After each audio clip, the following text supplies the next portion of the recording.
Guys, I had a great weekend out here in Oregon. We had our state championship for wrestling, and the way the state championship works, at least in our state, we have a bunch of different divisions. We've got a 3A, a 4A, a 5A, and then the bigger schools are contested in what's called 6A.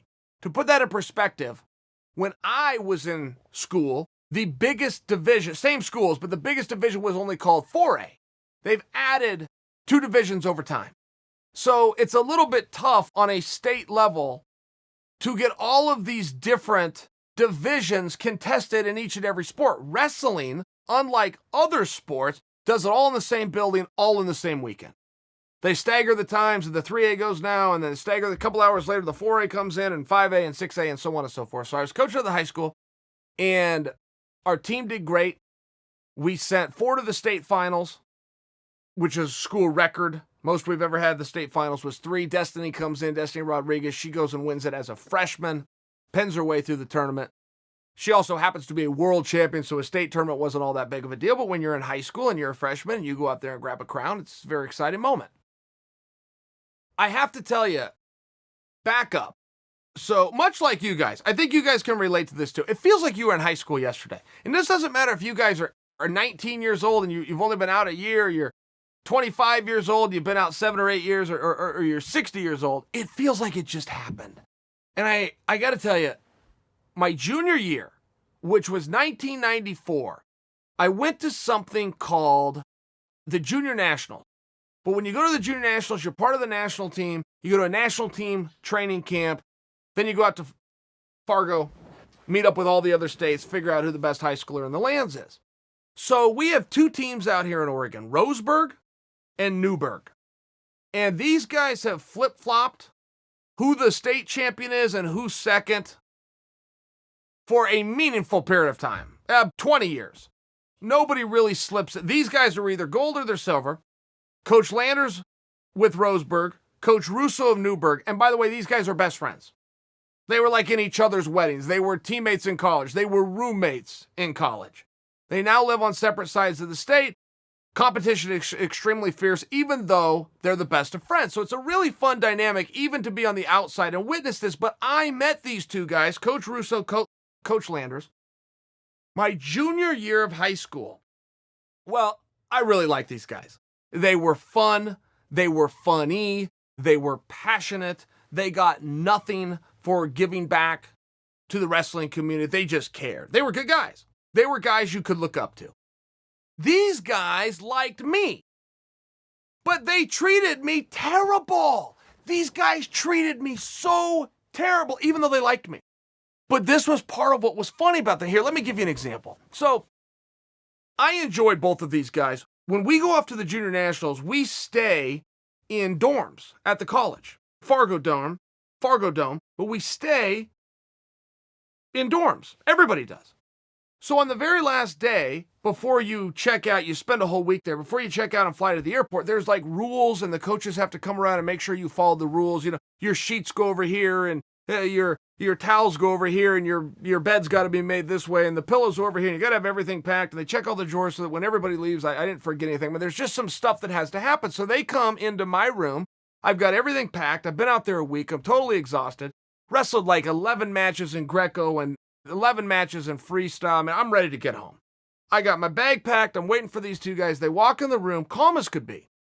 And they, they check my bed, and they check my sheets, and they check my towels. They said, Chael, is this your bag? I said, yeah, that's my bag. And these guys knew each other so well, like they could do a whole bit on you, a whole routine, where they'd never have to work it out ahead of time. It was like they shared a brain, these 2. One knew what the other one was thinking. So Coach Landers says, is that your bag? And I said, yeah. So he goes over and he puts the bag on the bed that I just packed, unzips the bag, tips it upside down so all my stuff falls out. Russo walks by, kicks my clothes that go flying around the room. They look back as they're headed out the door and say, be in the bus in 10 minutes. Now, that's a dick move, but that's funny. I mean, that's comedy fire right there. So I'm getting all my stuff back together, and I see these guys the following year in Las Vegas. I'm with my mom. Now I have a relationship with him, but I don't ever get to see him. I only get to see him at junior national camp. So The next year, we're in Vegas for the National Open that had a high school tournament next to it. I'm a senior. And my mother and I used to go around Vegas and gamble. We'd gamble until I got caught underage and we got thrown out. We'd go on to the next place. And we were just playing slots. And if you guys ever go to Vegas now, if you go play slots and you win, it will print you out a piece of paper. Well, back then, it would actually kick out the money. So we would play quarter slots. It would be kicking out quarters, and you go and you get this bucket, and you put your quarters in there. Then that's what you took to the cashier, and they counted up and handed you your paper. Okay. So I get caught under it. We're walking up the strip. I got the bucket of money full of quarters, just absolutely packed. We've been playing for hours. We're walking to the next spot that my mom and are going to try to slip into. I see Russo and Landers coming down the street. I'm excited to see them. I haven't seen these guys in 10 months. They don't say one word to me. They look at my mother. They say, "Hello, Mrs. Sonnen." One of them comes to me, smacks the bucket out of my hand. So my money's now all over the strip with people from all over the world walking by. I'm on my hands and knees trying to get this back into the bucket. They're gone. This is my relationship with these two, though. They treat me terrible. So, Vince, can you? So, they just treat me terrible. So, I got to tell you, I get back to Fargo. I get back to the Junior Nationals later that year. It's like the last day. And one thing that happens at the dorms is they lock up at 11 p.m. If you're not in by 11, just automatic for security, the doors lock down. You're not coming or going.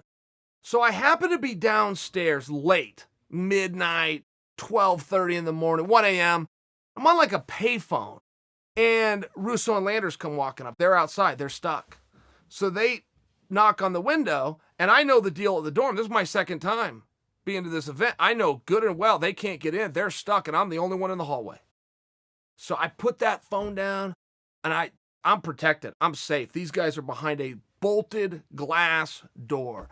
I give these guys the double bird. I refuse to open the door. I drop my pants. I moon them. I'm not flip-off guy, for the record. I'm not moon you guy, for the record. This is my chance to get these two back. I'm going to leave them outside in the cold of Fargo. I'm going to give them I'm yelling at them through the glass. All the flashbacks of all the stuff these guys had done to me comes back. They look at each other without forming a word. Russo reaches into his pocket, pulls out a key of which I didn't know he had, puts it in the door opens, and now it's just me and the two of them and no witnesses. Not going to be good for me. They do not say anything. They walk past me without touching me once, and one of them looks back and says, "You have a good night, Chael." And they go upstairs, they go to bed. So, I mean, it was so unexpected, and I remember that moment. Now, I have never seen these guys together in 20 years. I see them each alone, and we have a great adult relationship with each other. But together, it's a whole nother deal. These guys walk up to me at the state tournament. The state tournament, Oregon, has 10,000 people. It's in our second biggest building in all of Oregon, and it's packed. They come up to me, one on each side, and I just memory, just Pavlov's dog. I put both hands up and I crouch over and I'm like, "Come on, guys, what? No, come on, don't do this." And they're like, what are you doing? 20 years later, you're still acting like this? 20 years later, you're still, you fight professionally. What are you doing? Put your hands down. I'm not putting my hands down. That's a trick. I put my hand down before with these guys. Absolutely not. And now I'm pleading my case up. I tell them, I go, "You know what? I got a reputation. There's people here that are watching this. You can't do it. You got to do this another time. You can't do this." They're trying to reassure me while I'm trying to beg mercy. It's just a funny story. It's just a funny thing that happened to me. It was a thrill to get to see those guys. I'm sure you guys can relate, like as you go through life and you get to go back and see some of your old coaches. It's just a fun moment.